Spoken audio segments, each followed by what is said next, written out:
The Necrobloom from Modern Horizons 3 is about to be one of the most built commanders of the year. However, many of the builds will probably be boring. Oh wow, you made 1 million zombies. I guess I lose and you win. There is nothing against building Necrobloom this way, but the play pattern can get a little stale. So we've got a spicy Necrobloom build for you today. One that focuses on making lands become your most powerful weapon. We will use the tokens from the landfall triggers, but these are used less to create a massive swarm and instead help keep pace and control the board state. We'll go over what makes this deck so much fun and how powerful and flexible it can be at your next commander night. This deck is rock solid and can be a new go-to in your lineup of decks. Now let us jump deep into the bloom. Like this dude stuck in the bloom. The Necrobloom is a 2/7 4-drop plant for 1 generic, 1 white, 1 black, and 1 green. It has a landfall trigger that states, whenever a land enters the battlefield under your control, create a 0/1 green plant creature token. If you control 7 or more lands with different names, create a 2/2 black zombie creature token instead. And lands in your graveyard have dredge too. You may return a land from your graveyard to your hand and mill 2 cards instead of drawing a card. Many cards in Modern Horizons 3 are referencing old cards. The Necrobloom's first ability is referencing Field of the Dead, except the Necrobloom's ability is a bit stronger, given before you hit lands with 7 different names, you're still getting a landfall trigger creating a 0/1 plant token. And yes, let's call out that the plants for zombie theme here is clearly a thing. The landfall ability here is going to be strong, really strong. But like I said in the intro, I do think that the play pattern will potentially get a little stale to play, especially to play against. The win con here is creating a large amount of zombies and trampling your opponents with them, and I'm sure that some people will absolutely try to give them all infect as well. And if you want to build that deck, you should go for it. It's going to be an absolute beast, and I'm sure you will have some fun with it. But it's the second ability that we've built today's deck around. Giving all of the lands in your graveyard dredge 2 is absolutely bonkers. It's worth noting that this ability is also inspired by the land Darkmoor Salvage. In this deck, we are comfortable with sacrificing and discarding lands because we're just going to get them right back. We will still be enjoying the plants and zombies that Necrobloom makes, but we're using them less as a big swarm of creatures and instead to help keep pace and control the board, all while utilizing the power of lands. I've been playing Legacy over the past year and I've admired the lands deck that is well represented in the meta. I absolutely hate playing against it, but I admire the hell out of it. And I've wanted to make a lands commander deck that has a similar vibe, but every time I look, I am never inspired. But once Necrobloom was spoiled, I knew the search was over and I had found my lands commander. The goal of this deck is to use lands to create a toolbox playstyle. Having options is really the key here. There are plenty of ways to fetch or tutor for whatever we need at any given moment. Lots and lots of recursion and plenty of synergies that can help you pull off a big win. There are 49 lands in this deck, so it's probably safe to start with those. Let's start with the most scary lands cause y'all are freaks and you like that type of stuff. Yeah, of course we have Dark Depths, a land that enters the battlefield with 10 ice counters on it. You can pay 3 generic and remove an ice counter from Dark Depths. When Dark Depths has no ice counters on it, sacrifice it. If you do, create Merit Lage, a legendary 20/20 black avatar creature token with flying and indestructible. The easiest way to break this land is to activate Thespian Stage, which gets around the ice counters by copying it. Then you get a 20/20 token with flying and indestructible. Be careful about exile or bounce spells here because everyone will start targeting you the moment this hits the battlefield. Kind of a smaller version of Dark Depths is Westfell Abbey. It does make 1/1 tokens for you, but more important is the ability to sacrifice 5 creatures and transform it. It transforms into a 9/7 demon with flying, lifelink, indestructible, and haste. This is an excellent use of our tokens that we'll be making with our land drops. Now, outside of big scary creatures from lands, there are so many utility lands in the mana base. We have a handful of cycle lands so we can have some extra draw and a nice little combo piece with dredge. Since discarding the land is part of the cost, then you get to dredge that land back, or any land back, with the draw at instant speed. It's an extremely powerful way to fill the yard quickly since you can keep cycling, dredging the same card over and over again as many times as you have mana. This is instant speed busted shenanigans. Also, having the ability to instant speed return a channel land from the yard is fantastic. Riftstone Portal is fantastic in this deck. When it's in your graveyard, all of your lands tap for green and white. Of course, we have Cradle of Growth and Urborg Tomb of Yawgmoth that can also help us there too. And you know we have to have Cabal Coffers, which helps ramp with Urborg Tomb of Yawgmoth. And we have plenty of ways to copy lands. We have Bajuka Bog to deal with other people's graveyards. Blast Zone helps as mass removal. Emiria the Sky Ruin becomes a white reanimator. Once this is online, you're returning a creature to the battlefield every turn. Command Beacon helps us ignore command tax, and you know we love to do that. So we're not running Wastelands or Strip Mine in this deck, but if you want to, be my guest, you freak. But we are including Ghost Quarters to be multi-purpose and potentially use on ourselves. And a card that I love so dearly is Glacial Chasm. Creatures you control cannot not attack. Prevent all combat damage that would be dealt to you. It has a cumulative upkeep of paying 2 life, so we sacrifice it at our upkeep and then dredge it back to our hand. Then we're free to attack our opponents, then play it again so our opponents can't hit us on their turns, all while having to avoid paying life. It is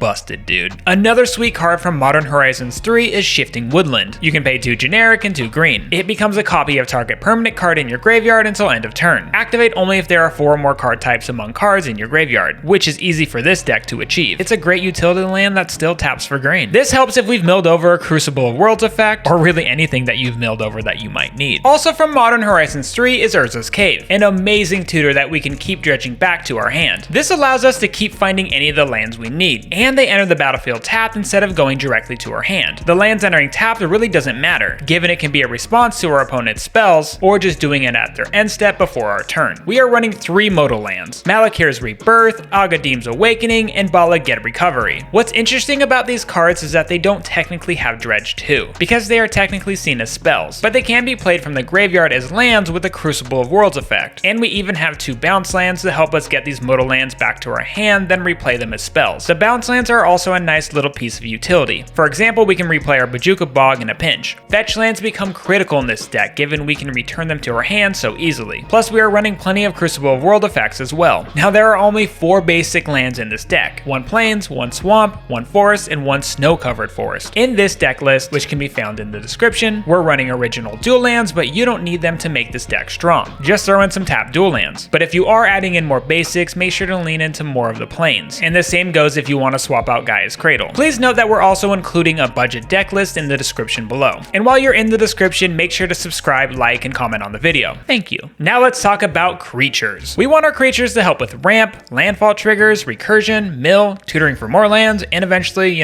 win the game. Playing extra lands per turn is the type of ramp that this deck wants. We have cards like Azusa, Lost But Seeking, and Wayward Swordtooth to help with this. We also have Dryad of the Cillian Grove that allows us to play an extra land per turn, but also allowing all of our lands to tap for any color. Ramu Nap Excavator is a great way to help us play lands from our graveyard. This could be nice if we don't want to mill anymore and just need to draw some cards. Ancient Green Warden also does this while additionally doubling our landfall triggers. And we also have Lotus Cobra to help us ramp with some landfall triggers. And speaking of landfall triggers, we have plenty more of that. We've got Tireless Provisioner to create treasure tokens, Tireless Tracker to create clue tokens, Nissa Resurgent Animus has an incredible landfall trigger. Whenever a land enters the battlefield under your control, add 1 mana of any color. Then if this is the second time this ability has resolved this turn, reveal cards from the top of your library until you reveal an elf or elemental card. Put that card into your hand and the rest on the bottom of your library in a random order. Almost anything it hits is going to be good. Ideally, we get Ancient Green Warden or perhaps Titanium Protector of Argoth, which when it enters the battlefield, return target land card from your graveyard to the battlefield. And whenever a land you control is put into the graveyard from the battlefield, create a 5/3 green elemental creature token. 2/2 zombies are great, but 5/3 elementals are better. You will want a land sack outlet to really make this card go hard. Now, Amarius Shepherd is so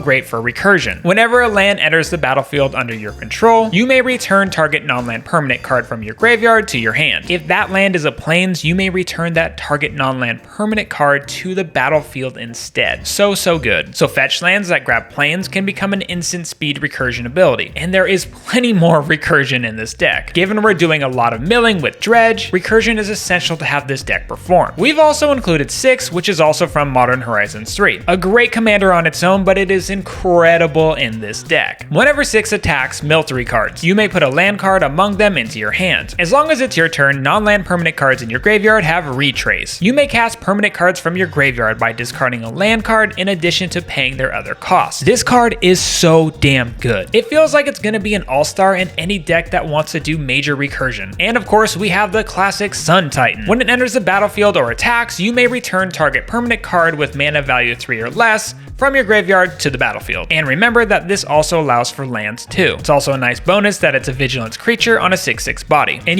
we have to be running Eternal Witness as well. We're not running a ton of mill in this deck given Necrobloom's dredge ability is so powerful, but we do have a little bonus with creatures like Aftermath Analysis and Blossoming Tortoise. Given lands are key to this deck, creatures allowing us to tutor up lands provide amazing value for us. Elvish Reclaimer is crop rotation on a stick, plus it gets a little buff when there are 3 or more lands in our graveyard. Knight of the Reliquary is somewhat somewhat similar, but gets +1/+1 for each land card in your graveyard. If you're 1v1 at the end of the game, you could just potentially sack all of your lands and win. Just be careful when you take that risk. Now, very similar to that, and also from Modern Horizons 3, is White of the Reliquary. She has Vigilance and gets +1/+1 for each creature card in your graveyard. You can tap, sacrifice another creature, search your library for a land card, put it onto the battlefield tap, then shuffle. Pretty sweet tech from Modern Horizons 3. But what about our utility creatures? Angel of Ruins helps exile artifacts and enchantments while also having Plane Cycle on it. Sylvan Safekeeper is a reprint from Modern Horizons 3, and it is amazing at protecting our own creatures. Sack a land and give a creature you control Shroud. Just the threat of that slows down our opponents from targeting our creatures. Loaming Shaman can protect us from decking ourselves out, or target other graveyard players at the table to slow them down. Now, Kodama of the East Tree is incredible at helping us cheat in all types of permanents. Whenever another permanent enters the battlefield under your control, if it wasn't put into the battlefield with this ability, you may put a permanent card with equal or lesser mana value from your hand into the battlefield. This paired with a fetch land shows how strong this card really is. Play a fetch and cheat in a land. Fetch with that same fetch and cheat in another land, and that doesn't even include the potential landfall triggers out on the battlefield. Oh yeah, it also does creatures, artifacts, and enchantments too. Now for spells, we have more ramp, recursion, and tutoring. We have Nature's Lore and 3 visits for forest ramp. These help get your triumphs or duels quickly. Life for the Loam for more dredge, helping if Necrobloom is not out on the battlefield, plus you can't be mad at more dredge. Some examples of recursion cards are Savine's Reclamation, Victimize, and Dread Return. All great at bringing back things you mill over, especially Dread Return given we can mill it over and flash it back. Of course, we have Crop Rotation for tutoring up lands at instant speed. Now, Realms Uncharted is hilarious in this deck. Search your library for up to 4 land cards with different names and then reveal them. An opponent chooses 2 of those cards. Put the chosen cards into your graveyard and the rest into your hand, then shuffle. Now, if Necrobloom is out, this essentially turns into a 4-land tutor for 3 mana. Toxic Deluge is our single board wipe in the deck, noting that Blast Zone can also help here too. Now, Constant Miss can be a giant pain in the ass for your opponents. Creatures deal no combat damage, and you can buy it back by sacrificing a land. Easy decision to make in this deck. Now we have a pretty basic artifact package in this deck. Crucible of Worlds for playing out lands from the graveyard. When we have the ability to play extra lands, this helps us ramp consistently. Skull Clamp can help us get card draw from our plant tokens dying. Amulet of Vigor helps us keep lands from coming in tapped. A very worthwhile slot to use in this deck. Zuran Orb is helping us gain life while also being a land sack outlet. Now we're not running too many enchantments in this deck, but they are all highly synergistic. Burgeoning is just so good in this deck. Whenever an opponent plays a land, you may put a land card from your hand into the battlefield.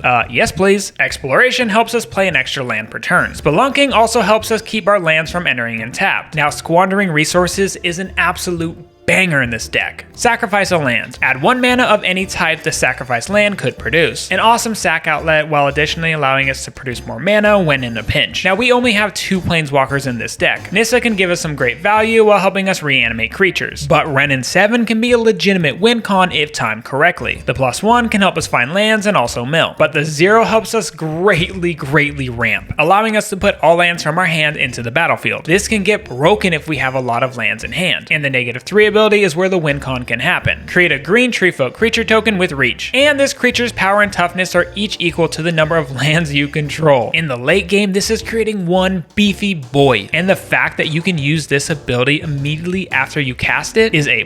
Now, speaking of win cons, how does this deck actually win? Like I said before, this deck has all of its answers and values through its lands. The creature tokens can become a win con, but it really doesn't need it. Mainly, this deck is using creature tokens to help control the board state and act as sacrifice fodder. You will absolutely want to get Necrobloom out as soon as possible, but also be wary to play it out too soon if you don't have ways to get lands in your graveyard. Prioritize filling your graveyard by dredging. Find your cycle lands and fetch lands. Locate your land tutors so you can find exactly what you need to match the power or dynamics of the board. Get yourself set up, protected, then find your win con. But the fastest way this deck will end up winning is through Dark Depths or Westvale Abbey. And additionally, Titania Protective Argoth creates bigger tokens than the zombies would ever allow us to do. Smack your opponents not only with 2/2 zombies, but 5/3 elementals as well. Additionally, the meld card Titania Gaia's Incarnate can be a beast to beat people down with. Now you are ready to play the hot new Necrobloom Commander deck, but in a fun toolbox style. Which other commanders from Modern Horizons 3 are you most excited to build? Comment to let us know which ones you would like us to cover next. Thank you to my co-writer and lead brewer of this deck, Sasha Jelten. Now go have some fun and crush your opponents with some lands.